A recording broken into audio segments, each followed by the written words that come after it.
వాసుదేవ, అందరికీ ఓ ప్రశ్న. విష్ణుమూర్తికి మీసం ఉంటుందా లేదా?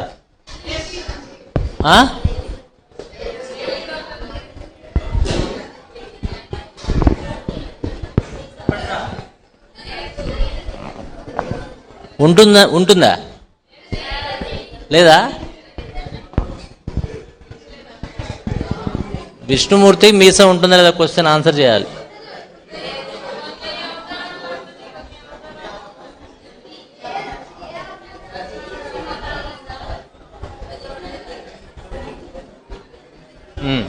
వాసుదేవ, మంత్రాలకి ఒక్కోసారి యాక్చువల్గా అందరు వినండి తల్లి, తండ్రులు. వాసుదేవ, యాక్చువల్గా ఏమిటంటే చాలామందికి ఒక భావన ఉంటుంది ఏంటంటే అర్థాలు తెలియాలి, అర్థం తెలిస్తేనే ఉపయోగం, అర్థం తెలియదు ఎందుకు ఈ మంత్రాలు దండగా దండగా ఈ విధంగా అంటారు. ఇది అవసరమా? ఇక్కడ ఎదురుగా ఇది అవసరమేనా? బాగుందా? No problem. సో అది నిజం చెప్పాలంటే అంత సరైనదేం కాదు. ముఖ్యంగా మంత్రం విషయంలో, మంత్రం అనేటువంటి దానికి అర్థం ఏంటంటే మననాత్ రయేత్ అంటారు. అంటే మననం చేస్తే మనం రక్షిస్తుంది తప్ప దాని అర్థం తెలుసుకుంటే రక్షించాలని లేదు, ఒకటి. రెండోది, అర్థం తెలిసే చేస్తాను అంటే కనుక ఇమ్మీడియట్గా మనం గాలి పీల్చడం ఆపేయాలి, గుండె కొట్టుకోవడం అయిపోవాలి, అన్న అయిపోవాలి. దాని అర్థం తెలిసాకే మనం చేయాలి. తిన్న ఆహారంలో ఏం కెమిస్ట్రీ ఉందో తెలుసుకున్నాకే మనం తినాలి. మరి అవేం చేయలేం, ఆపలేం కదా. సో అర్థం లేకుండా చాలా పనులు చేస్తుంటాం. కానీ కొన్నిటికి అర్థాలు తెలియాలి. ఒక ఆయనకి ఇట్లాగే డౌట్ వచ్చి అడిగాడు, విష్ణుమూర్తి మీసం ఉంటుందా లేదా అని. బాగా రీసెర్చ్ చేస్తే ఉంటుందని తెలిసింది. ఎలా అంటే విష్ణు సహస్రనామంలో విష్ణు మీసం నమామి అని ఉంది. కాబట్టి విష్ణుకి మీసాన్ని నమస్కారం చేస్తున్నాం కాబట్టి విష్ణువు మీసం ఉంటుందని ప్రూవ్ అయిందనమాట. అది కరెక్టే కదా. అందుకని విష్ణు సహస్రనామం చదువుకుంటే తెలుస్తాయి ఇవి answers.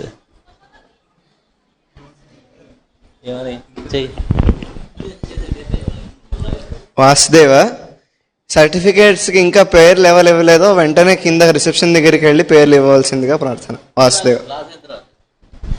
After class. Vasudeva, so ఇవాళ షార్ప్ 5కి ఆపేయాలి. అందుకని ఇప్పుడు మీసం గురించి అర్థమైంది కదండి. ఈ సినిమా నడవట్లేదా? ఓకే.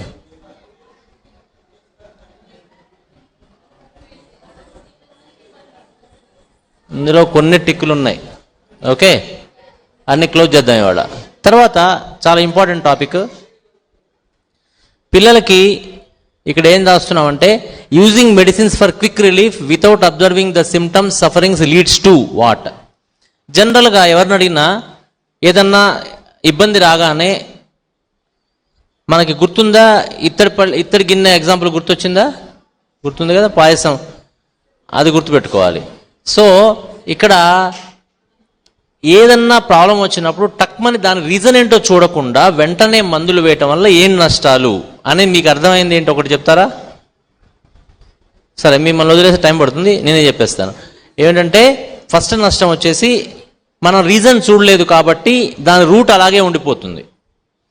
1-2 సార్లు రీజన్ లేకుండా అలా మందులు వేసుకుంటూ వెళ్ళిపోతే ఆ రీజన్ అసలు ఎందుకు వచ్చింది, అసలు ఆ సఫరింగ్ ఎందుకు వచ్చింది చెప్పండి. లోపల తేడా చేస్తే ఎందుకు రావాలి? ఇప్పుడు అదే తేడా విషయాన్ని నేను గిన్నెలో వేస్తే గిన్నెలో రావట్లే, నాలో అయితే ఎందుకు వచ్చింది? మన బాడీ ఆర్గాన్స్ ఉన్న 7లో రావు, మనలో వస్తున్నాయి. ఎందుకంటే మనలో ప్రాణం ఉండి వైటల్ ఫోర్స్ అనేది ఆ విష పదార్థానికి చేసే రియాక్షనే సఫరింగ్స్ అండ్ సిమ్టమ్స్. ఇది బాగా గుర్తుపెట్టుకోవాలి. మన ఒంట్లో వచ్చేటువంటి ఏ బాధ అయినా కూడా ఏంటంటే, ఉదాహరణకి ఇక్కడ నేను మాట్లాడుతూ చెయ్యిగా నిప్పు మీద పెడితే నాకు నొప్పి మంట వస్తే ఏంటి అర్థం? నా శరీరం చెబుతోంది నాకు అక్కడ పెట్టకూడదు అని చెప్పడానికి చెప్పేటువంటిది. కాబట్టి every suffering and symptom is only the pain or whatever it is the expression of the vital force to make us to understand that there is some issue. అందుకోసం వస్తుంది. ఇది లాంగ్వేజ్ ఆఫ్ వైటల్ ఫోర్స్ అంటారు దాన్ని, pain and సఫరింగ్ని. So కాబట్టి ఇప్పుడు ఏమవుతుందంటే మనం ప్రతిసారి ఆ వైటల్ ఫోర్స్ చెప్పేది వినకుండా దాన్ని సప్రెస్ చేస్తూ వెళ్ళిపోతే స్లోగా కొంతకాలానికి ఏమవుతుందంటే, ఉదాహరణకి ఓ పిల్లాడికి హోంవర్క్ రోజు మనం చేసిస్తున్నాం అనుకోండి, మన పిల్లాడు చేయట్లేదు సరిగ్గా అనేసి వాడికి 5 స్టార్ వస్తుంది రోజు. మనం ఆనందపడుతుంటాం. 5 స్టార్ ఎప్పుడు వస్తుంది? హోంవర్క్ బుక్ వస్తే 5 స్టార్ చూసేసి ఆ తల్లి అమ్మయ్య అనుకుంటుంది, తనకి 5 స్టార్ వస్తుంది. కొన్ని రోజులు ఎంత వాడు ఏమంటాడంటే, అమ్మ లేట్ అవుతుంది హోంవర్క్ తొందర చేసి ఇంతసేపా, ఇలా అయితే చాలా కష్టం అని వాడు మనకి చెప్తుంటాడు. ఒకరోజు 3 స్టార్సే వచ్చినాయి మీరు హడావుడిగా చేస్తే, ఇలా అయితే నాకు తలెత్తుకోలేకపోతున్నాను అమ్మ స్కూల్లో, ప్రాపర్గా చేయి నువ్వు హోంవర్క్ అని చెప్తే మొదలు పెడతాడు. అందుకని వైటల్ ఫోర్స్ని నిర్లక్ష్యం చేయకూడదు అన్నమాట. వైటల్ ఫోర్స్ ద్వారానే మనం పని చేయించాలి. అది ఒకటి. ఇది అందరికీ ఇది అర్థమైంది. రెండోది, అవి కెమికల్స్ లోపలికి వెళ్ళడం వల్ల మనకి తెలుసు కిడ్నీలు పాడైపోతాయి, ఎందుకంటే అది ఫిల్టరేషన్ చేయాలి కాబట్టి. ఈ 2 తెలుసు. అన్నిటికంటే భయంకరమైన 3వ నిజం ఉంటుంది. అదేంటంటే, పిల్లలకి మనం వెంటనే రిలీఫ్ రావడానికి మందులు వేయటం వల్ల ఏమవుతుందో తెలుసా, అసలు సఫరింగ్ అనేటువంటి దాన్ని వాడు ఎదుర్కోవడం అనేది మర్చిపోతున్నాడు. లైఫ్లో ఛాలెంజెస్ని ఎదుర్కోవడం మర్చిపోతున్నాడు వాడు ఓవరాల్గా. తలనొప్పి రాగానే టక్కన మందేసేశారు, జ్వరం రాగానే మందేశారు, జలుబు కారణం మందేశారు.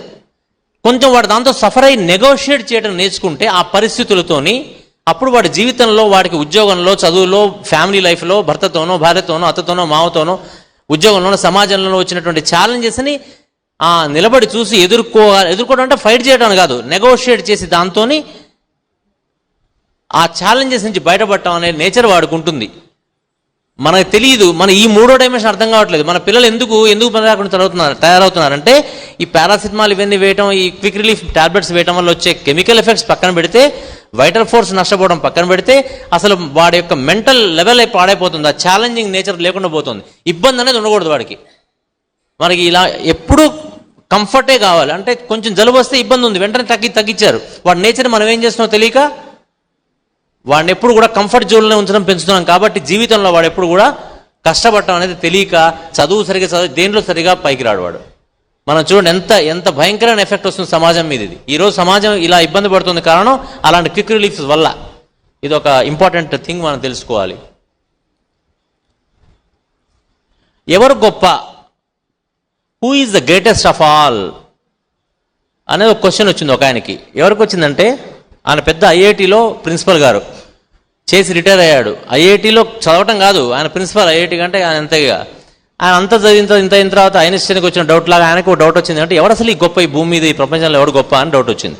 అని ఈ డౌట్ ఎక్కడ వచ్చిందంటే రైల్వే స్టేషన్లో కూర్చున్నప్పుడు వచ్చిందన్నమాట. ఈలో దర శబ్దం చేసుకుని పెద్ద రైలు వచ్చి ఆగింది. అందులోంచి 100 మంది 1000 మంది దిగిపోతున్నారు, టక్కడక్కడ దిగిపోతున్నారు. అందులోంచి సైంటిస్టులు, పెద్ద పైలట్లు, ఇంకోళ్ళు దిగిపోతుంటే ఆయనకు అనిపించింది, ఇంతమందిని మోసేటువంటి ప్రయాణం చేసి వాళ్ళు ఎక్కడికంటే డెస్టినేషన్ చేర్పించేటువంటి ఈ రైలు గొప్పది అనిపించింది ఆయనకి.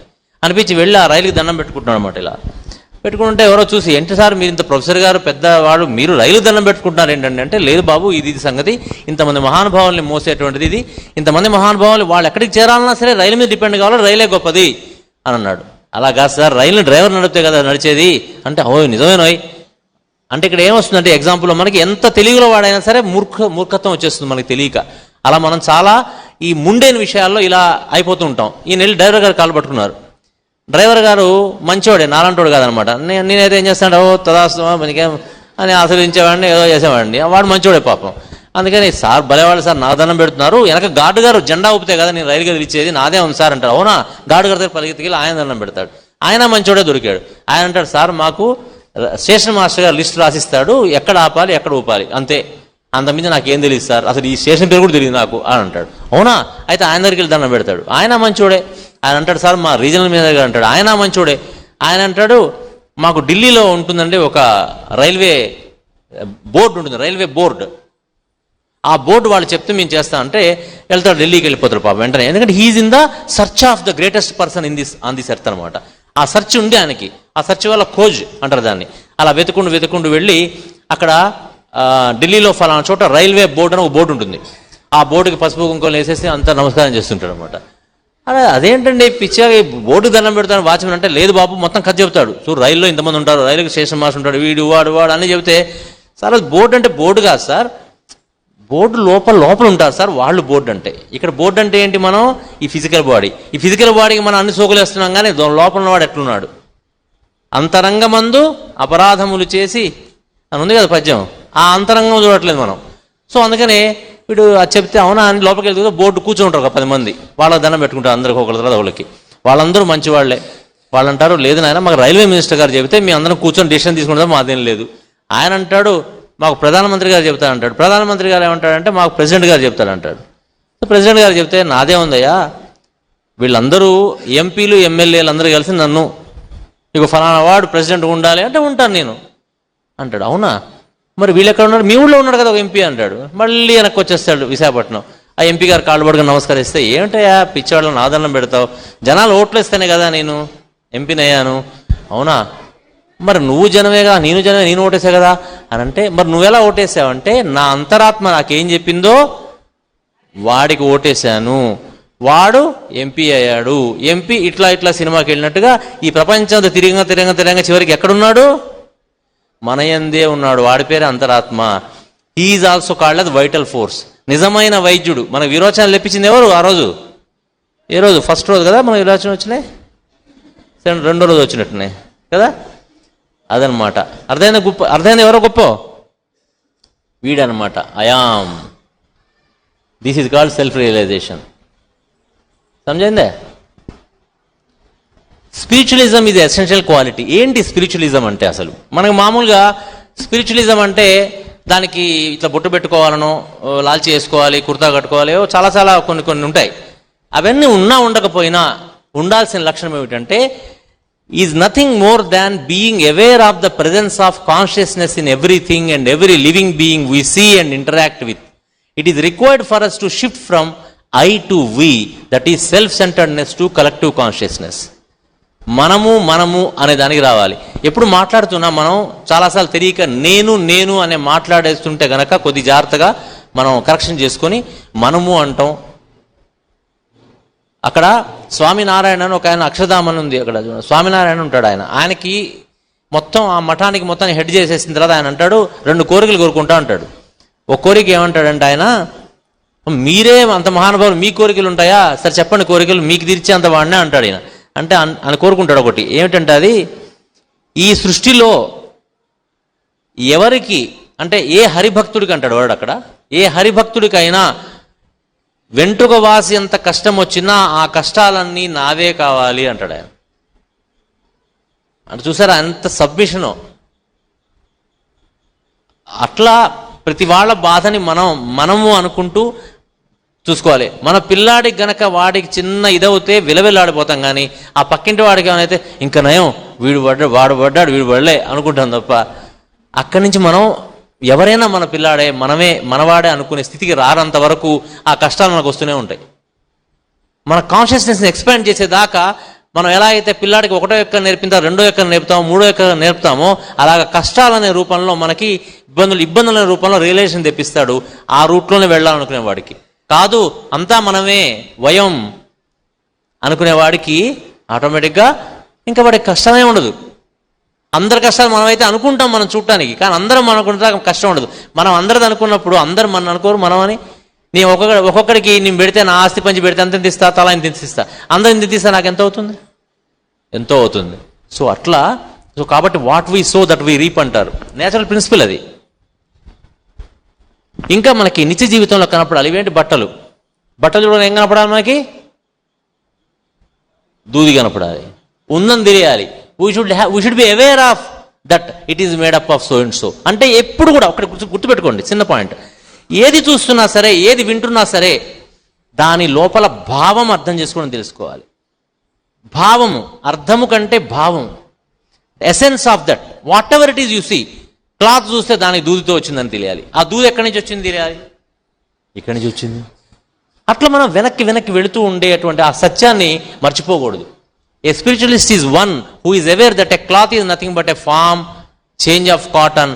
This implies that a spiritualist sees beyond outer forms to the underlying essence or reality, just as cloth is a transformation of cotton.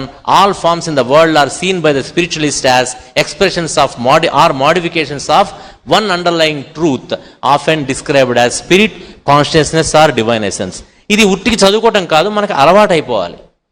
అప్పుడే మనకి ఏదన్నా లెక్క చేస్తున్నప్పుడు కూడా, ఉదాహరణకి ఒక చిన్న ఎగ్జాంపుల్, ఫస్ట్ రోజు అడిగాను నేను, వాట్ ఈజ్ యువర్ నేమ్ అని అన్నప్పుడు my name is so and so అని చెప్పినప్పుడు ఈజ్ అంటే ఎవరూ చెప్పలేకపోయారు. కారణం ఏంటంటే ఈ యొక్క దృష్టి లేకపోవడం వల్ల.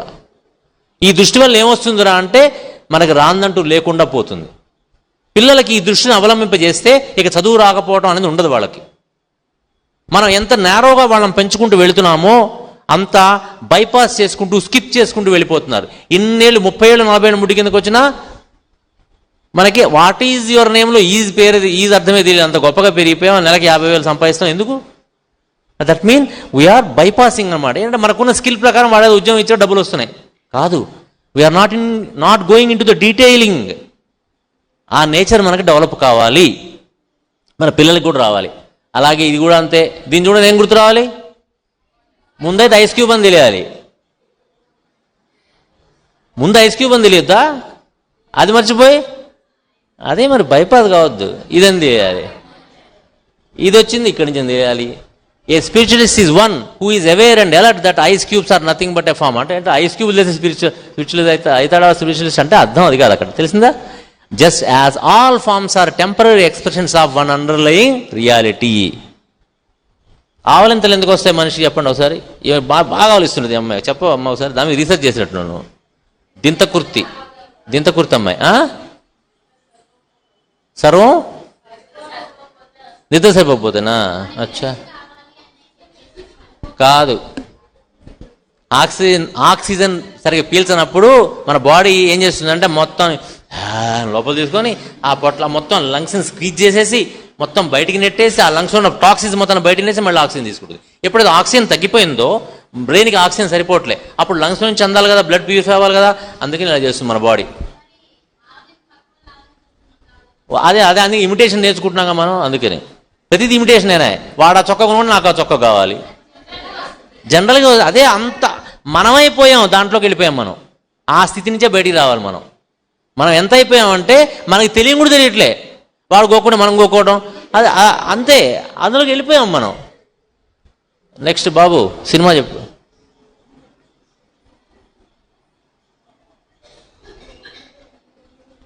అలాగా ఇది మనలోని వెలుగు. The I am inside. నేను అనే కాన్సెప్ట్ అర్థమైంది కదా. ఈ ఈ ఈ ఐటెంని నాది అంటాను, ఈ చొక్కాని నాదే అంటాను, ఈ చెయ్యిని నాదే అంటాను, ఈ శరీరాన్ని ఏమంటావు? నేనంటావా? ఎవరెవరు నేనంటారు చెప్పండి, చేయొద్దండి. నేనంటారు. ఈ శరీరాన్ని నేనంటారు ఎవడన్నా? వాడు చెయ్యి లాగ్ కింద చెప్తుంది కదా, దీన్ని నాది అంటాం. ఈ బాడీ నాది అంటావా నేనంటావా? ఎవరంటున్నారు మరి నాదని? లోపల నుంచి ఒకడెవడో ఈ దీన్ని నాదని ఎలా అంటున్నాడో, ఈ చొక్కాన్ని నాదని ఎలా అంటున్నాడో, ఈ శరీరాన్ని కూడా నాదని ఒకడు అంటున్నాడు. వాడే అయాం. ఒకడున్నాడు, ఏ భాషలో అయినా అంటాడు వాడు అట్లాగే. అరే తెలుగు భాష తప్పు రాశాను కాదు. Any language we tell this is mine, this is I am and. I am ఈ స్పీకింగ్ త్రూ దిస్ బాడీ. ఇది మనం చేస్తూ కూడా రియలైజ్ కాలేకపోతున్నాం. అదే ఆ వెలుగు. ఆ వెలుగు నాలో కాదు వీళ్ళలో కూడా ఉంది. ఇలాంటి డివైన్ ఎనర్జీ ద్వారా మనందరికి కూడా వస్తుందన్న విషయాన్ని ఎప్పుడు మనకి తెలిసి ఉండాలి. అంతేగాని ఇలాగే ఇప్పుడు ఉదాహరణకు అందరిలో అదే వెలుగు ఉందని, అమ్మ లేదు, చెల్లి లేదు, అక్క లేదు, మామయ్య లేదు, పిల్లలు అందరూ అదే అంటే చాలా కష్టం. దాన్ని అజ్ఞానంతో జీవించాలి, కానీ జ్ఞానం కలిగి ఉండాలి. నన్ను మా పిల్లలు నాన్న అంటారు, మా ఆవిడ భర్త అంటుంది, ఇంకోదంటే మరి నేనెవరంటే అన్నీ మనమే. కానీ ఎక్కడది ఎలా ఉండాలో అది ఉండాలి అనే జ్ఞానం కూడా మనకు ఉండాలి. అజ్ఞానంతో జీవించాలి. అజ్ఞానం ఏంటంటే ఇన్నా మనం కాదు, ఆడా కాదు, అందరితో ఒకటే వెలుగు అలా అంటే జ్ఞానమే. కానీ అలా బతికేసే తంతారు అందరూ. సో కాబట్టి జ్ఞానంతో కాదు, జ్ఞానం కలిగి అజ్ఞానంతోనే బతకాలి. మాయ అంటారు దాన్ని. సో ఇది a spiritualist or healer is the one who remembers that the light the I am within shines in all beings and that this light originates from the supreme I am. May the light in me be the light before me. May I see it in all. అని ఎక్కడ చదువుతాం ఇది? రోజు ఇన్వకేషన్లో చదువుకుంటామా? అదే నాలోన గల వెలుగు నా పరిసరముల వారి రూపమున కనపట్టుగాక. అంటే అదే అర్థం. నాలుగుతో అంటాం కాకుండా అది నిజంగా మనం అవలంబించుకోవాలి జీవితంలోకి. Evolution is nothing but the progressive activation of our inner planes of being accompanied by a continuous awareness that one universal consciousness exists in all. ఏం అర్థమవుతుందా లేదండి? టైం లేదు, అందులో రాసింది కూడా ఉందిగా. సరే ఇంకొంచెం స్లో చెప్తా. Important learning for life. మన జీవితాల్లో మాస్టర్ గారు చెప్పిన గోల్డెన్ స్టైల్స్ ఇవి. మనకి స్లో చెప్పంటే స్లోగా ఇలా చెప్పిన మనకి జరిగిన అన్యాయాన్ని ధైర్యంగా సహించడం నేర్చుకోవాలని చెప్పారు. గోల్డెన్ స్టేట్స్ అదే చెప్పింది, మనకు జరిగిన అన్యాయమును ధీరతతో సహించుట. మనం అది చేస్తామా? ఇది బాగా ఇంపార్టెంట్గా అలవాటు చేసుకోవాలి. ఆ దమ్ము మనకు ఉండాలట. మనకు అన్యాయం జరిగింది అనిపిస్తే దాన్ని ధీరతతో సహించటమే కాకుండా, అలాగే అన్యాయానికి గురి అయిన వారిని తెగువతో, తృప్తితో కాదు, తప్పుపడింది, తెగువతో కాపాడాలి. తెగువతో కాపాడాలి. తెగువ అంటే తెలుసు కదా, ధైర్యంగా. A courageous endurance of personal injustice, a valiant defence of those who are unjustly attacked. ఇవే గోల్డెన్ స్టేట్స్. ఇది ఇంపార్టెంట్. ఇవేవి కూడా మనం మన జీవితాల్లో నాడికతో అంటం కాకుండా we need to take into our life. More we rather than I. వయం.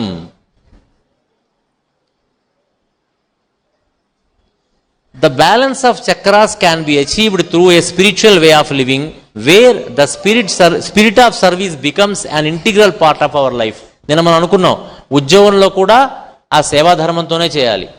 ఎలాగైతే తల్లి మనకు అందరికీ వండి పెడుతుందో, ఏమి దాంట్లో సేవ అనే ఫీలింగ్ కూడా లేదు కదా అసలు. అది సర్వీస్ అంటే ఏంటి అసలు? అది నేను సేవ అని కూడా అనుకోకుండానే చేస్తుంది. ఆవిడ చేయకపోతే ఒకవేళ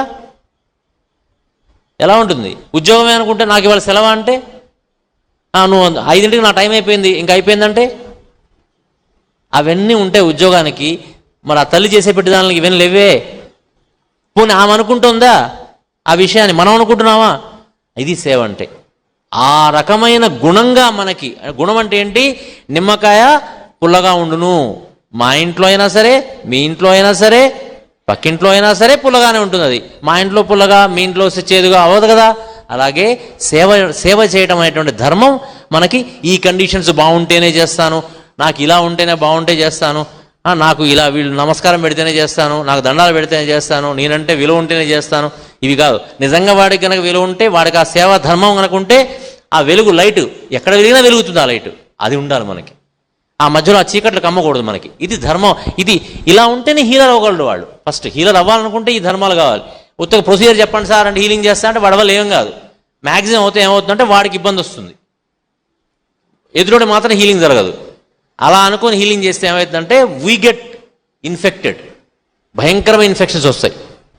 కాబట్టి చెప్పేది, sizes of chakras when mapped it is a like a triangle whose base chakra is large. అంటే ఎవరైతే ముండేన్ వరల్డ్లో, మెటీరియల్ వరల్డ్లో ఉంటారో వాళ్ళకి చెప్పాను అంతకుముందు నేను, మూలాధార చక్రం అనేది పెద్దగా ఉండి ఆ పైకి వెళుతున్న కొద్ది చక్రాల సైజు చిన్నగా అయిపోయి చివరికి ఆధ్యాత్మికత అనేది చాలా తక్కువగా ఉంటుంది. సహస్రార చక్రం అంటే ఏంటి? ఇది నేరో అయిపోయిందని అర్థం ఏమిటి? డివైన్ లైట్ మనలోకి ఎంటర్ అవ్వడమే చాలా నేరోగా అవుతుంది. ఇంకో బ్యాచ్ ఉంటారు, వీళ్ళకి అన్నిట్లో డివైనే, వాడికి తిండు తిప్పలు లేదు, ఏమీ లేదు, అది తప్పే. So we require this balance. ఇలా మనకి బ్యాలెన్స్ కావాలి జీవితంలో, అప్పుడు మన చక్రాస్ బ్యాలెన్స్ అవుతాయి. అయితే గమ్మత్తు, హోమియోపతికి దీన్ని లింక్ చేస్తే, హోమియోపతిలో లైకోపోడియం, కాల్కేరియా కార్బన్ మందులు ఉన్నాయి. కాల్కేరియా కార్బన్ అనే మందు తర్వాత లైకోపోడియం వేస్తే దాని యాక్షన్ కంప్లీట్ అవుతుంది అనమాట. లైకోపోడియం వాడు ఎలా ఉంటాడంటే ఇలా ఉంటాడు. యాక్చువల్గా లైకోపోడియం వాడు ఇలా ఉంటాడు. వాడు ఆకారం, వాడు కింద లావుగా పైన సన్నగా ఉంటాడు అనమాట లైకోపోడియం వాళ్ళు. వీళ్ళు కాల్కేరియా కార్బోల్డ్, వీళ్ళు కాల్కేరియా కార్బోల్డ్. వీడు పైనంత లావుగుండి వాడు కింద పాదాలు చిన్నగా ఉంటాయి. వాడు ఎట్లా నిలబడ్డాడో దాని మీద అన్నట్టు ఉంటుంది అనమాట. బాడీ అంతా లావుగా ఉంటారు వాళ్ళు. అది కాల్కేరియా కార్బు. ఇక్కడ lycopodium is a drug that follows well the calcarea carb. ఈ రెండు వేస్తే వాడి పరిస్థితి ఇలా అవుతుంది పడ్డాక. This is the linking up of homeopathy with the healing. The spirit of new era healing, master EK గారు ద న్యూ ఎరా హీలింగ్ అని ఒక పుస్తకం రాశారు, వెరీ ఇంపార్టెంట్. అందులో ఏం రాశారు? The spirit of new era healing is inclusion not exclusion. అంటే మనకు అది క్వాలిటీ అవ్వాలి. ఇన్ని రకాల రెమెడీస్, ఇన్ని రకాల సిస్టమ్స్ ఆఫ్ మెడిసిన్స్ ఉంటే అన్ని రకాల మెడిసిన్ సిస్టమ్స్ని ఎప్పుడు ఏది వాడుకోవాలో తెలిసేటువంటి జ్ఞానం మనకి కలిగి ఉండాలి. That is a inclusion not exclusion. ఇది కాదు ఇది కాదు ఇది కాదు అనేది ఉండకూడదు. అందరినీ కలుపుకోపోవడం, వయం అన్నామే మనం ఇందాక, అది మాస్టర్ గారు చెప్పినటువంటిది. Integration not comparison. The true role of a physician is not merely one who rectifies illness but one who preserves health. అందుకనే మందిచ్చి పంపేయటం కాకుండా మన డిస్పెన్సరీల్లో ఎవరన్నా వస్తే వాళ్ళ హెల్త్ని ఇవాళ మందులతో ఆరోగ్యం బాగు చేయడమే కాదు, తర్వాత మళ్ళీ వాడు ఆరోగ్యం నిలబడేలా ఉండాలి అనేదానికి వాడికి పద్ధతి నేర్పాలి. ఆరోగ్యం అంటే ఏంటో చెప్పాలి, ఆరోగ్యకరమైన జీవనం ఏంటో చెప్పాలి, ఆరోగ్యకరమైన ఆలోచనలు ఎలా ఉంటాయో చెప్పాలి. ఇవన్నీ చెప్పినప్పుడే ఆ ఫిజిషియన్ రోల్ కంప్లీట్ అవుతుంది. కానీ అందుకనే మన డిస్పెన్సరీకి ఎవరు వచ్చినా మనందరం పేషెంట్గానే వచ్చిన వాళ్ళం కదా, అందరం కుటుంబంలో ఎందుకుంటున్నాం, ఆ వాతావరణం ఉంది కాబట్టే ఉంటున్నాం మనం. లేకపోతే మనం మందు తీసుకుని వెళ్ళిపోయేవాళ్ళం. అది మాస్టర్ గారి ప్రిన్సిపల్. ఇది మనం ఎవరన్నా హీలింగ్ హీలర్ అయినా సరే, వాడు ఫిజిషియన్ అయినా సరే, ఈ ప్రిన్సిపల్ అప్లై చేసుకోవాలి. Healing includes focusing only on treatment cannot be true healing and it is detrimental to the healer himself. Tell examples of 2 sisters. ఇక్కడ టైం ఎంత బాబు? టైం చాలా టైం ఉంది. ఇక్కడ ఉదాహరణకి చాలా ఇంపార్టెంట్ ఎగ్జాంపుల్ ద్వారా చెప్తాను. ఉదాహరణకు ఒక తండ్రికి 2 ఆడపిల్లలు ఉన్నారు. సరే మగపిల్లలు అనుకుందాం, లేకపోతే 2 మగపిల్లలు ఉన్నారు. చిన్నవాడు బాగా అల్లరి చేస్తున్నాడు. వాళ్ళ నాన్నగారికి కోపం వచ్చింది. కోపం వచ్చి, నువ్వు బుట్టాకేరా ఇల్లంతా గందరగోళం అయింది, అంతకుముందు హాయిగా ఉండేది పరిస్థితి, నువ్వు బుట్టాకే మొత్తం పాడైపోయింది, మొత్తం నువ్వు ఇంత అల్లరి చేస్తావు అసలు వెదవా అది అని బాగా తిట్టాడు. తిట్టి వాడికో పనిష్మెంట్ ఇచ్చాడు. ఏమని చెప్పాడు? 1 గంట సేపు నువ్వు గోడ కుర్చీ వేయని చెప్పాడు. 1 గంట సేపు గోడ కుర్చీ వేయమని చెప్పాడు. గోడ కుర్చీ అంటే తెలుసా? ఏమని చెప్పాడు? బాగానే తెలిసే, అందరికీ తెలుసా అంటే బాగానే. గోడ కుర్చీ వేయమని చెప్పాడు. నేను ఇప్పుడే 1 గంట బయటికి వెళ్ళి వస్తాను, వచ్చేదాకా ఇలాగ ఉండమని చెప్పాడు. అలాగే అని ఏడు మొహం పెట్టుకుని ఆ అమ్మాయి గోడ కుర్చీ వేసింది. ఈలోగా కిందకి వెళ్ళిపోయాడు ఆయన. అక్కయ్య అమ్మలు ఏంటి నువ్వు చేసేది అది దాన్ని ఇక బాగా తిట్టేసి చడామిడా 4 పీకేసాడు. ఇంకా అంటే ఏం చేశాడు? ఇప్పుడు పనిష్మెంట్ని ఉధృతం చేసేసాడు. ఇంతకుముందు ఏదో నిల్లో అన్నవాడు ఇప్పుడు ఇంకా అది ఇది చడాపెడా వాయించేశాడు.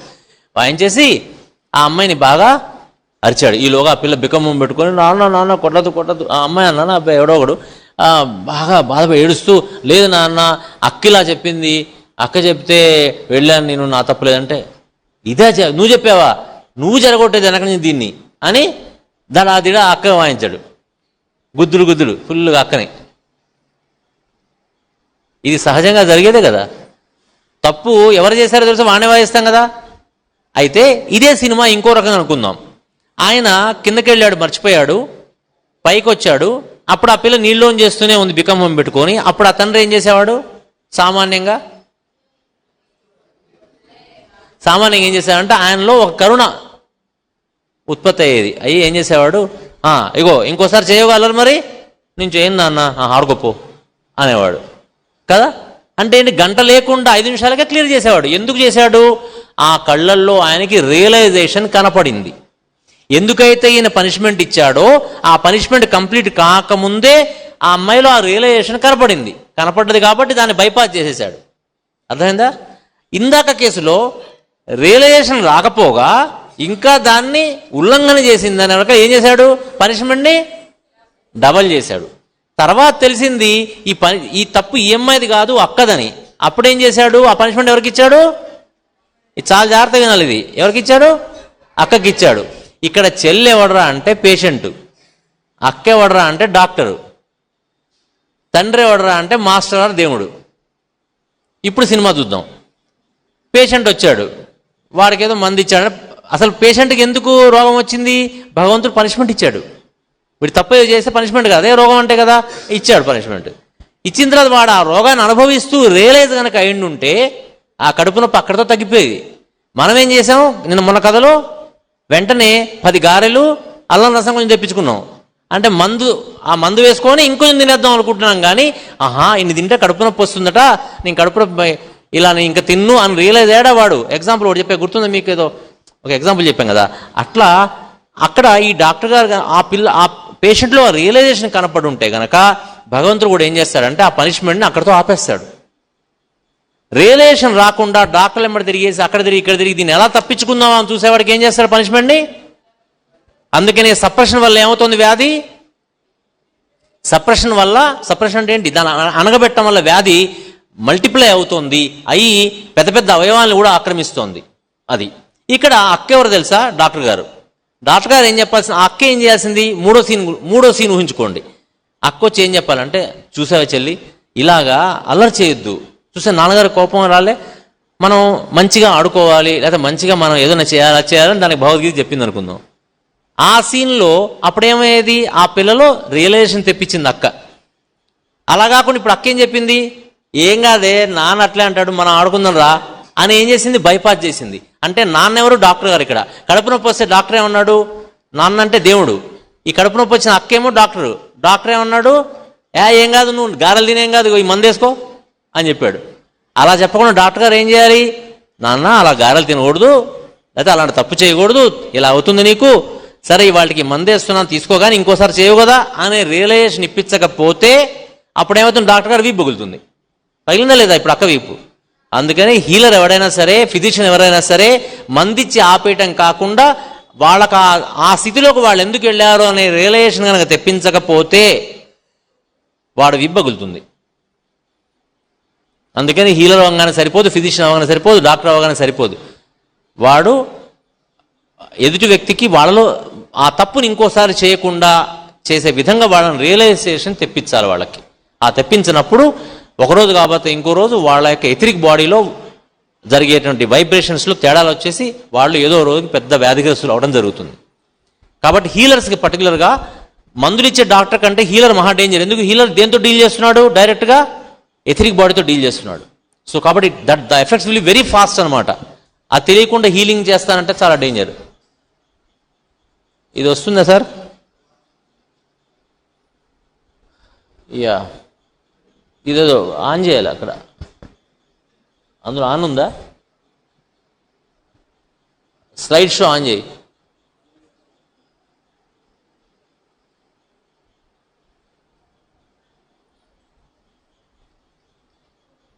అందుకని guiding patients on maintaining health,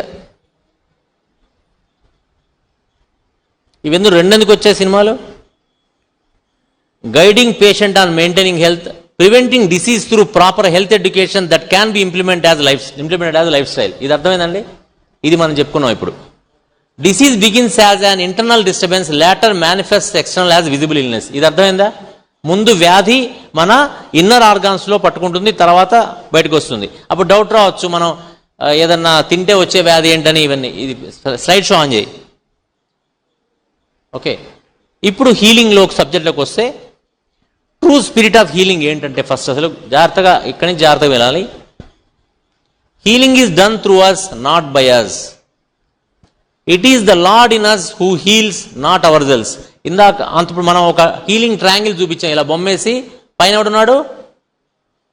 ఒక హీలింగ్ ట్రయాంగిల్ వేసాము. పైన ఎవడుండే? Master God. కింద ఎవరు? ఇద్దరు, హీలర్ అండ్ పేషెంట్. ఒకవేళ హీలర్ గాడు వెదవైతే డైరెక్ట్గా మాస్టర్ డైరెక్ట్ హీల్ చేస్తాడు పేషెంట్ని, తొందరగా అయిపోతుంది. ఇంకా రూట్ దగ్గర మనం గనక బాగుంటే అప్పుడు మాస్టర్ ఏం చేస్తారంటే మన ద్వారా వాడికి హీలింగ్ చేయిస్తాడు. So we also get rectified. So first అసలు మెయిన్ ప్రిన్సిపల్ తెలుసా హీలింగ్లో? ఫస్ట్ హీలర్ గెట్స్ హీల్డ్ అట. ఎవడు హీల్ చేస్తాడో మన ప్రాపర్ దృష్టి కనుక, బుద్ధి కనుక మంచిదైతే వాడు మంచిగా వాడు హీల్ అవుతాడు ఫస్ట్, పేషెంట్ కంటే ముందు. ఎందుకు? వాడి ద్వారా హీలింగ్ ఎనర్జీ వెళ్తుంది కాబట్టి. సో కాబట్టి ఆ లక్షణాలు మనకు కలిగి ఉండదు. ఏమైనా లేపమ్మా, ధ్యాన స్థితిలోకి వెళ్ళింది. Okay, the electric current supplied, the electric current is supplied through the wire, not by the wire. Example, electric current is supplied through the wire, not by the wire. Electric current పైనుంచి దాంట్లోకి వస్తేనే కదా అందులో నుంచి వచ్చేది. అలాగే healer కూడా అంతే. ఎవరైతే హీలింగ్ చేద్దాం అనుకున్నా ఇవి జాగ్రత్తగా వినండి. So if we believe that we are healing them, we go sick. If we believe that healing is done through us, there is a never-ending supply of healing energy which flows through you simply because you have made yourself an efficient channel. Clear? Healing is efficient not by any technical process, but by compassion and true love. It is real compassion that makes you a healer and not at all the technical literature of healing. ఇది గనక మనకి real love, true love లేకపోతే, అంటే మన గొట్టం తుప్పు పట్టిపోయింది, మొత్తం లోపల స్కేలింగ్ వచ్చేసింది. ఆ గొట్టంలో ఓవర్ ట్యాంక్ నిండా నీళ్లు పోశారు, పంపులో నీళ్ళే రావు కదా కిందకి. సో ఆ గొట్టంలో తుప్పు వదలాలి ముందు. అది ఎలా వదులుతుందంటే ఇట్లా. Unknown healing is done with greater efficiency than known healing.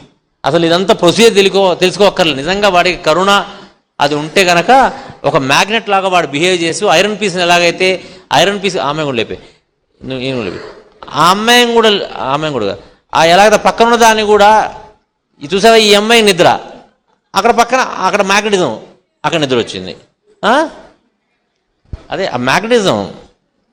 అలా మనలో కనుక నిద్ర ఉంటే పక్కవాడు నిద్ర వచ్చినట్టుగానే మనం కనుక హీలింగ్ ఎనర్జీ మనలో ప్రాపర్గా ఉంటే పక్కవాడికి ఆటోమేటిక్గా హీలింగ్ ఎనర్జీ వస్తుంది అనమాట. అది ప్రూవ్ చేద్దామని వాళ్ళిద్దరు ట్రై చేశారు. Okay, hygiene is one of the essential quality. Hygiene internally and externally and the surroundings. ఇది ముఖ్యం. మనలో ఇందాక గొట్టంలో కనుక ఏం లేకపోవడం అంటే ఏంటో అదే హైజీన్ అంటే. ఆ హైజీన్ అనేది important, physical and also mental. Hygiene and serenity. మనం చేసే హీలింగ్ రూమ్, మీకు ఒక హీలింగ్కి ఒక రూమ్ ఉంచుకోవాలి. ఎప్పుడు హీలింగ్ చేద్దాం అనుకున్నా ఒక రూమ్ ఉంచుకున్న బెటరు. ఆ రూమ్ ఎలా ఉండాలి? సెరేన్ అంటే ఆ రూమ్లో వాతావరణం ప్రశాంతంగా ఉండాలి. ఇవి చాలా ముఖ్యం. దాని లక్షణం ఎలా ఉంటే బాగుంటుంది. ఇలా లేకపోయినా చేయొచ్చు. Hygiene is at etheric and emotional and physical levels. Hygiene ఎట్లా ఉండాలి? ఎథరిక్ లెవెల్ అంటే మన ఆ లోపల ఇంటర్నల్ లెవెల్లో, ఎమోషనల్ లెవెల్లో అండ్ ఫిజికల్ లెవెల్లో ఉండాలి. Atmosphere of purity and silence, cleanliness, avoiding unnecessary electronics, always have a smooth fragrance filled in the room. ఒక మంచి అగరబత్తి లాంటిది అని వెలిగించి ఎలా ఉండాలంటే ఘాటుగా తేజ్గా ఉండకూడదు. ఎలా ఉండాలంటే అలా తెలియనట్టుగా స్మూత్గా అలాంటి ఫీలింగ్ లోపలికి ఎంటర్ కాగానే వాళ్ళకొక ఇక్కడ ఉండాలి నేను అనిపించేటువంటి ఒక వాతావరణం అక్కడ ఉండాలి. ఆ సెరెనిటీ మెయింటైన్ చేయాలి హీలింగ్ రూమ్లో. మన పూజ గదిలో అని చెప్పొచ్చు. నేను చెప్పాలంటే మన జనరల్ పూజ గది ఎక్కడ పెడతామంటే అంటుదోమకే దాని పక్కన ఈశాన్యాలు పెట్టాలి కాబట్టి అంటుదోమ దాని పక్కన చిన్న గూడు కట్టి దాంట్లో దోస్తాం. ఎందుకు అక్కడ పెట్టినవాడు పెట్టబోయినవాడే పెట్టబోవడం మంచిది. పూజ గది లేని ఇల్లు దండగా. 3 బెడ్రూమ్లు ఉంటే ఒక బెడ్రూమ్ కాదు, పూజ గది ఒకటి ఉండాలి. 3 బెడ్రూమ్లు 10 బెడ్రూమ్లు ఉంటాయి. పూజ గది కాదు పడుకో, ఎవరొద్దన్నాడు? అసలు పూజ గదే ఉండదు ఇంట్లో. ఎక్కడ పెడతామంటే ఎంత కుదిరితే అంత తక్కువ ప్లేస్లో పెట్టి మొత్తం దేవుడు మాత్రం మా ఇంట్లో ఉండాలనుకుంటాం. కానీ మనం పెట్టేది ఎలా ఉంటుంది? మన బుద్ధిని తగ్గట్టే ఉంటాయి అన్ని నేరం అయిపోతాయి. పూజకు ఒక గది ఉండాలి, ఒక రూమ్ ఉండాలి సపరేట్గా, ఒక సెరైన్ అట్మాస్ఫియర్. అక్కడ కూర్చొని రోజు మనం గ్రంథపఠనం చేసుకోవడం కానీ ఏదైనా స్వాధ్యాయం చేసుకోవడం కానీ చేస్తే ఇంకా ఆ ఇంట్లో రోగాలే ఉండవు. మనం చేసే పనులే రోగ పనులు ఉంటాయి. Energetic sanctity. Conduct regular prayers, healings and mantra chanting. ఆ రూమ్లో అలా చేస్తూ ఉంటే కనుక ఆటోమేటిక్గా ఆ రూమ్లో హీలింగ్ అనేది దేవతలు అందరూ ఉంటారంటారు. అందుకనే మాస్టర్ గారు ఏం చెప్తారంటే మన డిస్పెన్సరీకి వచ్చిన వాళ్ళకి ఎందుకు తొందరగా తగ్గిపోతుండదని కారణం అక్కడ జరిగేటువంటి సేవ. ఆ రూమ్లో మనం ఎప్పుడు ప్రేయర్స్ చేస్తూ ఉంటాం, పూజ హోమం చేస్తూ ఉంటాం. అందరం కూడా ఒక సేవాభావంతో అక్కడ తిరుగుతూ ఉండటం వల్ల ఆ ఏరియాలో ఆ రకమైన దేవతలు తిరుగుతూ ఉంటారని చెప్తారు. హీలింగ్ ఏంజిల్స్ అంటారు వాళ్ళని, healing angels. Symbols and sacred imagery. Display photos of masters and yantras and great invocation, even invocation. ఇది చాలా ముఖ్యం. గ్రేట్ ఇన్వకేషన్ ఫోటో తీయించండి. గ్రేట్ ఇన్వకేషన్ ఏముంటుంది తెలుసా? గ్రేట్ ఇన్వకేషన్ అంటే from the point of light, morning చదువుతాం మన ఇన్వకేషన్, అది గ్రేట్ ఇన్వకేషన్ అంటారు. దాని జ్వాలకులు ఇచ్చారనమాట. కింద రెండోది మన ఈవినింగ్ చదివే మాస్టర్ డీకే గారు ఇచ్చారు. పైది మాస్టర్ డీకే ఇచ్చారు, కింద మాస్టర్ డీకే ఇచ్చారు ఈవినింగ్ది. ఆ రెండింటిని కూడా పెద్ద సైజు ఫోటో చేయించి ఇంట్లో పెట్టాలి. చాలా మంచిది అది. అలాగే మన పూజ గదిలో ఉంచుకోవాలి. ఆ రూమ్ అంత ఉండాలి, అంత పెద్ద రూమ్ అది పెట్టుకోవాలి. Soft healing music or silence during sessions. Silence ఉన్నా పర్లే, సాఫ్ట్ మ్యూజిక్ ఉన్నా పర్లే, అంతేగాని దడాదుడా ఉండకూడదు. ఎయిర్ అండ్ వెంటిలేషన్ ఉండాలి ఆ రూమ్లో. ఆల్మోస్ట్ ఇలా అనుకోండి కొద్దిగా, ఎందులో ఏం ఫోటోలు ఏం పెట్టలేదు కానీ. 4 స్టెప్స్ ఆఫ్ హీలింగ్. జాగ్రత్తగా ఫస్ట్ ఎవరికైనా హీలింగ్ చేయాలనుకున్నవాడు ఎలా ఉండాలి? Preparation of the healer. A habit of performing daily prayer is essential to be A healer and healing happens through you. వాడు రోజు ప్రేయర్ చేసుకోవాలి. ఎలా చేయాలి వాడు? Engage your self in an impersonal work without any expectation. ఈ సేవా ధర్మం కలిగి ఉన్న వాడి ద్వారానే హీలింగ్ అవుతుంది. కానీ హీలింగ్ చేద్దాం అనేసి దుకాణం పెట్టుకుంటే అవదు. ఏదైనా అవుతే వాడికి డైరెక్ట్గా అవుతుంటుంది. వాడు వచ్చాడు మన పాదదాసుడు అయ్యాడు కాబట్టి భగవంతుడు చూసి ఏదో వీడిపోని కానీ వాడు డైరెక్ట్గా భగవంతుడు హీల్ చేస్తే అవుతుంది తప్ప మన వల్ల కాదు అది. మన ద్వారా అవ్వాలంటే మనం ఇలాంటి లక్షణాలు కలిగి ఉండాలి. డైలీ ప్రాక్టీస్ స్వాధ్యాయం. స్వాధ్యాయం అంటే ఏదన్నా సద్గ్రంథ పఠనం చదువుకుంటూ ఎదుటి వాళ్ళకు కూడా వినిపించటం, దాంతో డిస్కస్ చేయటం, అది చేయటాన్ని స్వాధ్యాయం అంటారు. Regularity and hygiene is the key of divine progress. ఇది ఇంపార్టెంట్. Regularity regularity regularity. ఈ రెగ్యులారిటీ ఎక్కడ ఉంటుందో అక్కడ మాత్రం. ఎందుకు ఇవి ఏమని చెప్పాము? యూనివర్సల్ ప్రిన్సిపల్స్ అన్నాం వీటిని మనం. యూనివర్సల్ ప్రిన్సిపల్స్ మనం గుర్తుందా? ఒక టేబుల్ చూపించాను.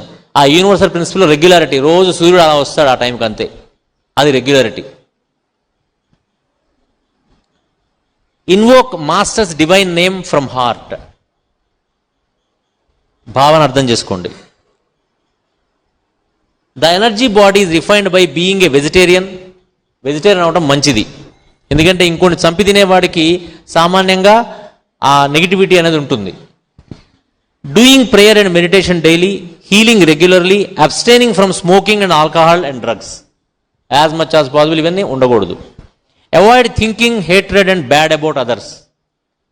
చాలా కష్టమైన పనులు. అప్పుడే హీలింగ్ అవుతుంది. Healing happens automatically in the presence of the healer as if an iron piece magnetized in the presence of a magnet.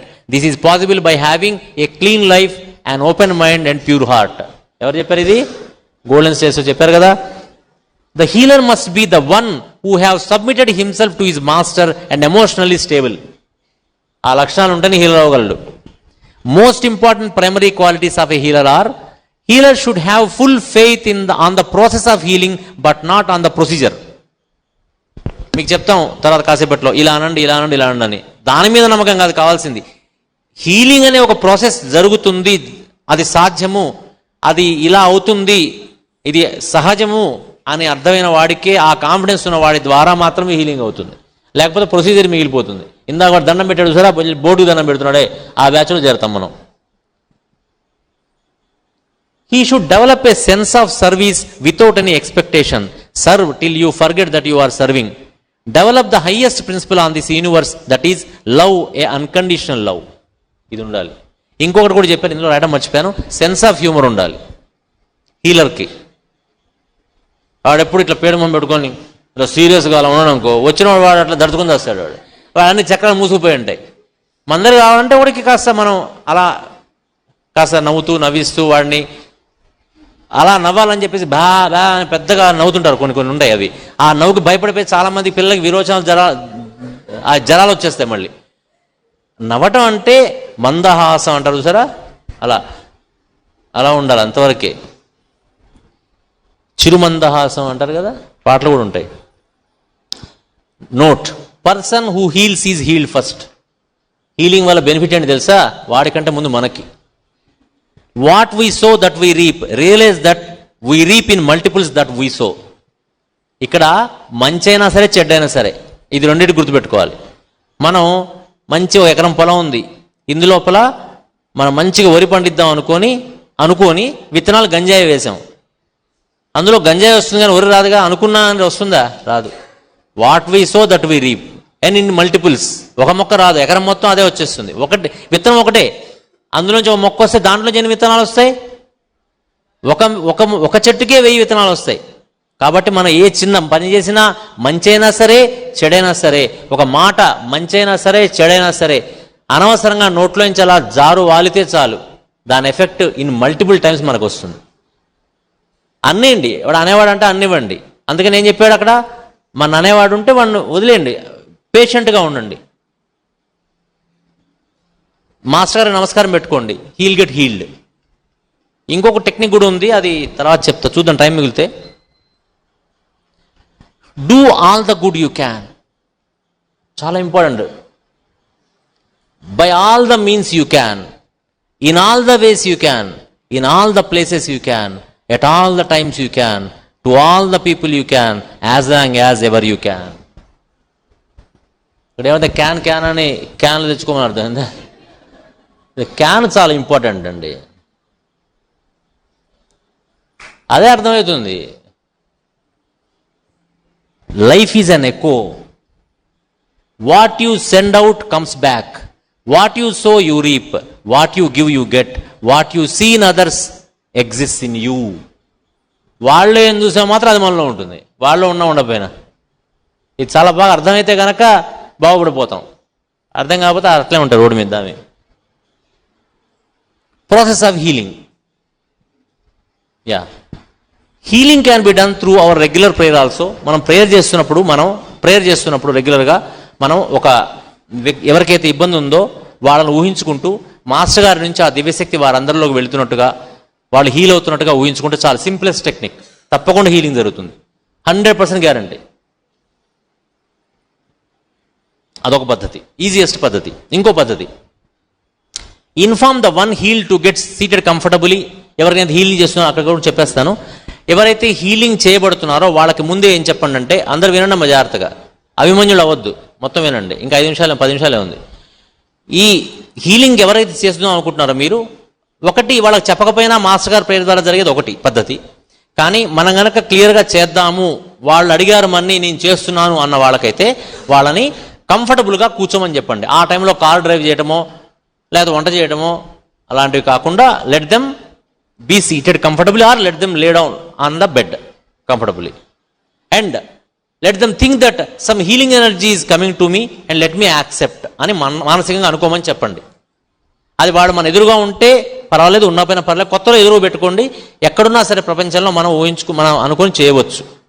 ఒకటి, visualize the person to be healed is before you. Healer should visualize that the healed is happily smiling and getting free from his sufferings.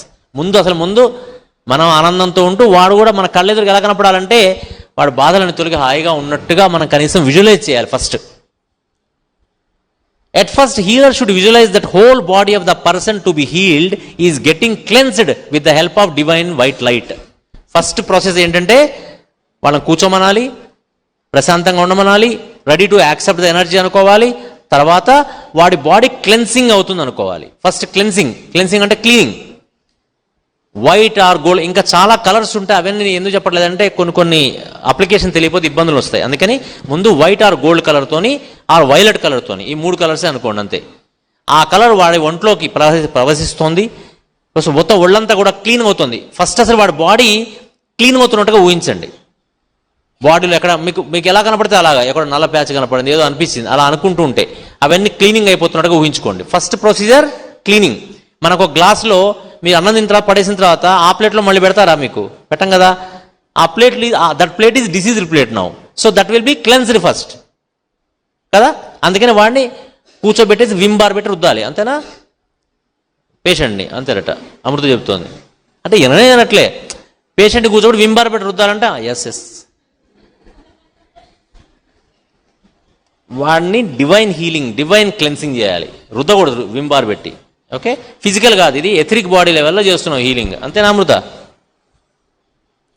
First cleansing చేయాలి. తర్వాత in case మీకు ఆ disease part తెలుసు అనుకోండి, disease part వాళ్ళని చెప్తాను నాకు లివర్లో problem ఉందని, అప్పుడు ఫస్ట్ మాస్టర్ దగ్గర నుంచి కానీ భగవంతుడి దగ్గర నుంచి కానీ ఒక వైట్ కలర్ కానీ golden yellow colour, gold colour light అలాగా ప్రవహిస్తూ అట్లా వచ్చి వాళ్ళలోకి ఎంటర్ అవుతున్నట్టు, వాడి బాడీ అంతా నిండిపోతున్నట్టు, ఎక్కడ ఆ వ్యాధి ఉందో అక్కడ అల్లి ఆ కలర్ రిపేర్ చేస్తున్నట్టు. జనరల్గా బాగలేనిది ఏ కలర్లో ఉంటుంది చెప్పండి? బ్లాక్. అక్కడ బ్లాక్ కలర్లో ఉన్నది, ఆ బ్లాక్ అంతా కూడా ఇందా క్లెన్సింగ్ చేసాం, ఇంకా మిగిలిపోయింది, అది ఈ గోల్డ్ కలర్ వెళ్ళి ఆ ప్లేస్ని క్లీన్ చేసేసి మొత్తం గోల్డ్ కలర్ అయిపోయింది. ఆ ప్లేస్ అంతా అయిపోయి ఆ బ్లాక్ అంతా కూడా డిజాల్వ్ అయిపోయి వెనక్కి వెళ్ళిపోయింది మాస్టర్కి అనుకొని మనం ఊహించాలి ఇదంతా ఇలా. అదొక పద్ధతి. తర్వాత sorry then after cleansing, visualize that a divine white light or golden light is directed from the master or divine unto him. The color is filling his whole body and this color is repairing his diseased part and the distortions and disturbances are getting gradually vanished. The places in the body where the energy is congested and depleted is getting balanced and a uniform distribution of the color is filled in his body and energy body.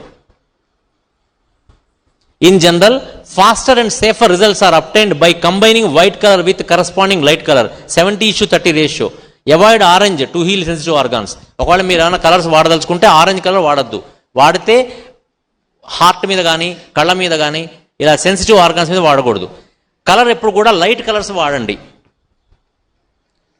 ఇది ఈ light colours ఇవి ఊహించుకోవాలి. ఎక్కువగా ఈ light వాడితే colours వాడితే light కలర్సే వాడండి. Don't 70% white and mix is the original colour. Okay, once this process is completed, pray the master to stabilize that energy. ఇప్పుడు ఏం చేయాలంటే ఫస్ట్ క్లెన్సింగ్ చేసాం, తర్వాత ఆ డిసీజ్ పార్ట్ హీలింగ్ అయిపోయింది. ఇప్పుడు మాస్టర్ని ఏం ప్రే చేయాలంటే తన బాడీలో ఆ ఎనర్జీ ఏదైతే ఉందో అది స్టేబుల్ అయ్యి అక్కడే ఉన్నది అనుకోవాలి. ఇది మోస్ట్ ఇంపార్టెంట్. దేని ఏమన్నా cleansing, healing and third is stabilising. అక్కడ స్టెబిలిటీ ఉన్నది అనుకోవాలి. Fourth is we have to get disconnected with them. అది కూడా మనం ఊహించుకోవాలి. మాస్టర్ని అడిగి మనం ఇప్పుడు ఆ హీలింగ్ ప్రాసెస్ కంప్లీట్ చేశాను, I'm getting disconnected with that patient అని అనుకోవాలి.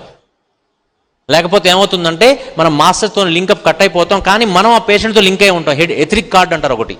ఎవరి గురించి మనం ఆలోచించగానే ఈ ప్రపంచంలో ఎలాగైతే టాటా స్కై కనుక మనం ఆ ఫ్రీక్వెన్సీ మ్యాచ్ చేయగానే ఛానలైజ్ అయిపోతుందో, అలాగా మన బాడీ కూడా ఎవరి గురించి ఆలోచించగానే వెంటనే వాళ్ళకి మనకి మధ్య ఒక ఎనర్జీ కార్డ్ అంటారు, CHORD కార్డ్, అది ఏర్పడుతుంది. ఎనర్జీ కార్డ్, ఎథరిక్ కార్డ్ అంటారు దాన్ని. ఆ కార్డు ద్వారా వాడు ఎనర్జెటిక్గా ఉంటే మనకు వస్తుంది, లేదా మన నుంచి వెళ్ళిపోతూ ఉంటుంది. అందుకనే ఎప్పుడు కూడా సృష్టిలో ఊరికే అనుకోగానే సరిపోదు, తదాసు దేవత అంటారు వీళ్ళందరూ ఉంటారు. అందుకని అనేది అనుకుంటే చాలా అయిపోతాయి. ఓకే, ఇది పెద్ద పెట్టండి. Once the process is completed, pray the masters to stabilize this energy, body and key energy in the body and repairing the energy body and his physical body. In the last, before stopping the healing session, you imagine to get disconnected with the patient and the divine light is projected on the healer too. మనం ఇది కూడా energy వచ్చింది భగవంతుడి నుంచి. The healed has to be asked to not to wash his hands and legs for at least 2 hours. However, the healer should wash hands and legs thoroughly, preferably with soap. వాడికి చెప్పాలి నువ్వు చేయగడుక్కోదు, కాళ్ళు కడుక్కోవద్దని. 2 to 4 hours better. అందుకని రాత్రిపూట చేసే పడుకుని నిద్రపోతారు వాడు, స్టెబిలైజ్ కూడా అయిపోతుంది. మళ్ళీ వాడు లేచి స్నానం చేసాడు శుభ్రంగా, అయిపోగానే వాష్ అవుట్ అయిపోతుంది ఎనర్జీ, ఇచ్చిన ఎనర్జీ. సో మనం మాత్రం ఎవడు హీలర్ చేస్తే వాడు మాత్రం శుభ్రంగా చేతులు కడుక్కోవాలి, చేతులు కూతురు స్నానం కూడా చేయాలి. Till one develop confidence on the process, let the patient sit before you, closing his eyes, relaxing every muscle and nerve in his body.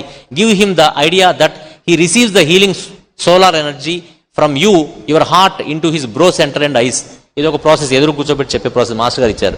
In the whole process you are a joyful spectator while the master is healing the person. ఇది best thing అనమాట. మనం switch on చేసాం అంతవరకే, master వాడిని heal చేస్తుంటే అలా మనం చూస్తూ ఉన్నాం అనుకుంటూ ఉంటే మంచిది. జాయ్ఫుల్ స్పెక్టేటర్ అయితే మంచిది హీలర్. ఈ కలర్స్ వాడుకోండి. Takeaways. ఇవాళ మనది లాస్ట్ క్లాస్, అందులో లాస్ట్ సెషన్స్ మొత్తంలో లాస్ట్ క్లాస్లో మనది లాస్ట్ క్లాస్ కదా. సో కాబట్టి I have to give some takeaways to you. Just as we cannot relish food if there is only one spice like chilli powder. ఉదాహరణకి కూరలో కారం వేశారు, ఒక కారం వేస్తే ఎలా ఉంటుంది ఆ కూర? తినబుద్ధి కాదు. అదే కారం ఉన్న కూరలో అన్ని రకాల పదార్థాలు కలిసాక ఏమొస్తుంది? దాంట్లోంచి రుచి వస్తుంది. రుచి అయ్యే మనం దాంట్లో రుచి is the outcome of the synthesis of all these items. అలాగే మనకు కారం ఉంటుంది. ఏం కారం? అహంకారం. ఆ అహంకారానికి కూడా ఈ ప్రేమ, కరుణ, అంటే వీళ్ళందరూ మనుషులు కదండి, ప్రేమ కరుణ అనే మనుషులు కాదు. ఆ తత్వాన్ని మనం గనక యాడ్ చేస్తే అప్పుడు మనలోంచి కూడా ఆ వెలుగు, దివ్యత్వం అనేది వస్తుంది. ఇది మన take away, one of the take away. So we have to inculcate this compassion and affection, love towards our fellow beings. The academic learning we receive in schools and colleges shall be complemented by the inner learning obtained from these Sahajivana Shikshana sessions. We acquire essential life skills effortlessly and they will be with us and guide us through the ups and downs of life. ఈ sessions అనేటువంటి మనందరికీ ఒక great opportunity. అది ఏంటంటే ఇటువంటి education మనకి ఎక్కడ స్కూళ్ళలో ఉండదు. స్కూళ్ళలో ఓన్లీ పుస్తకాలకు సంబంధించిన నాలెడ్జ్ ఉంటుంది. ఇటువంటి లైఫ్ స్కిల్స్ ఇక్కడ మీరు 10 మందితో కలిసి ఉండడం నేర్చుకున్నారు. రోజు ఇంట్లో ఏసీలో పెద్ద బెడ్ మీద పడుకునే వాళ్ళు ఇక్కడ అలా చాపేసుకొని పడుకున్న హాయిగా 10 రోజులు అయిపోయింది, తెలియలేదు. These are all called life skills. మనకు తెలియకుండా మనం తీసుకున్నటువంటి ఆస్తి అన్నమాట ఇదంతా. Such individuals don't just experience joy in their own lives, but their very presence bring joy and peace to those around them. Such a synthesis is a vital step on the path of healing, where ego is transformed to the divine by gentle dilution of impersonal service, unconditional love and purity. అర్థమవుతుందండి భాష? Now we will leave from here with a sankalpa to bring all the known things to our real lives practically. నేర్చుకున్నంత కూడా ప్రాక్టీస్లో పెట్టడానికి ప్రయత్నం చేయాలి మనం. లేకపోతే ఏం ఉపయోగం? సర్ది మూట పెట్టుకున్న వాడి సంగతి చెప్పాను గుర్తుందా కదా? అలా అయిపోతాం. Daily recharge our mind with స్వాధ్యాయం. Regular visits to local dispensaries and participate in service physically in healing the sick. మీకున్న దగ్గర డిస్పెన్సరీకి వెళ్ళండి. ఆన్లైన్లో జరుగుతున్నాయి కదా అని ఆన్లైన్లో ప్రేయర్ అయిపోయింది, ఆన్లైన్లో స్వాధ్యాయం అయిపోయింది. సో ఫిజికల్గా మనం డిస్పెన్సరీకే వెళ్ళటం లేదు. అందరం ఫిజికల్ డిస్పెన్సరీస్కి వెళ్ళటం అనేది మానకూడదు.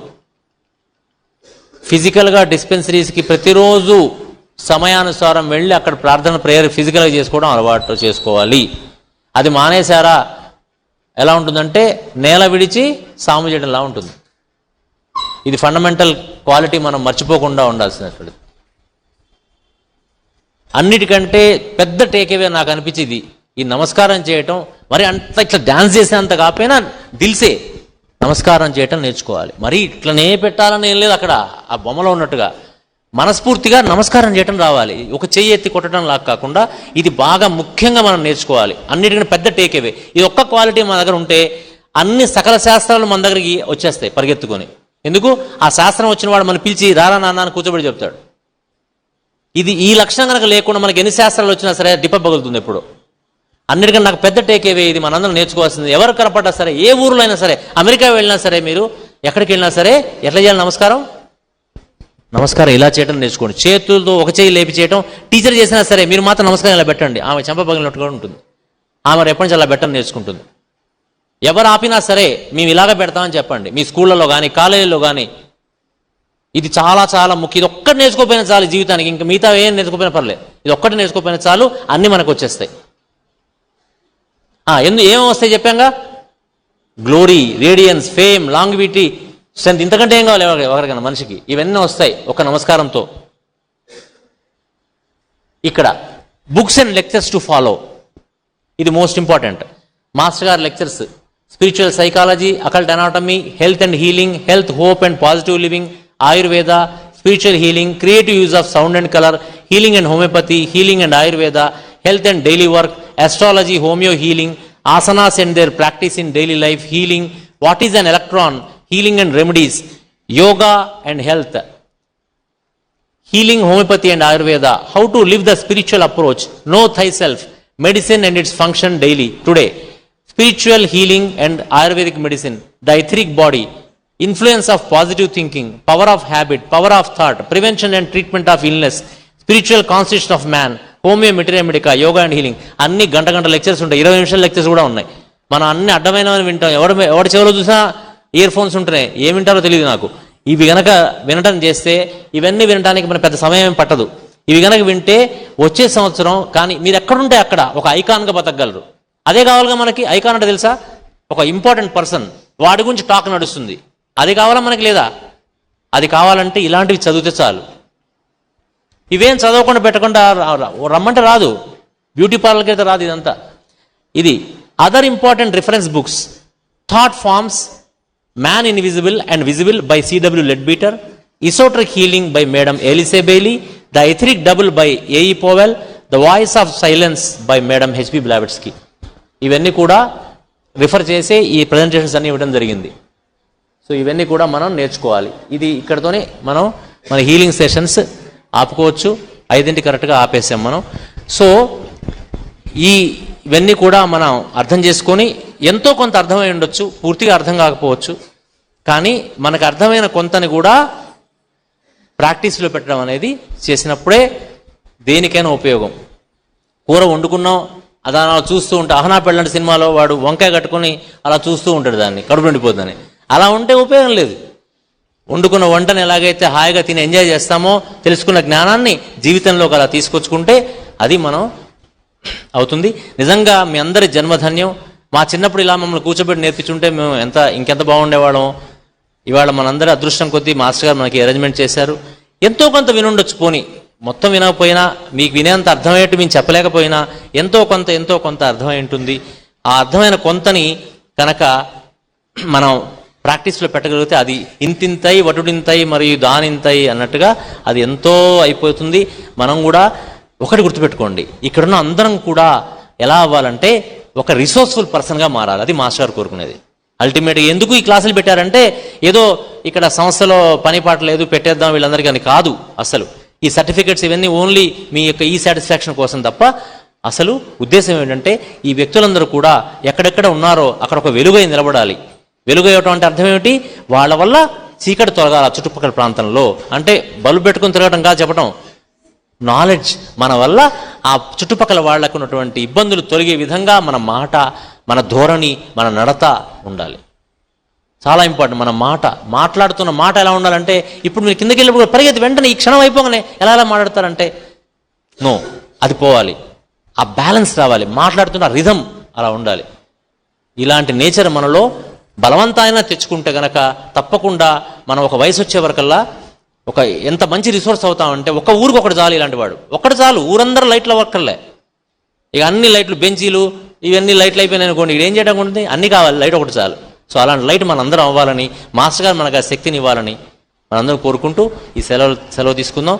మంచి ఎనర్జీతోనే అందరం కూడా ఇళ్ళకి వెళ్ళి ఇక్కడ నేర్చుకొచ్చిందంతా కూడా తల్లిదండ్రులకి మన బిహేవియర్ రూపంలో వాళ్ళకి చూపించేందుకు మనం ఉండాలి. వాసుదేవ, ఇంటికి వెళ్ళగానే సర్టిఫికేట్గా చూపించాల్సింది మన బిహేవియర్.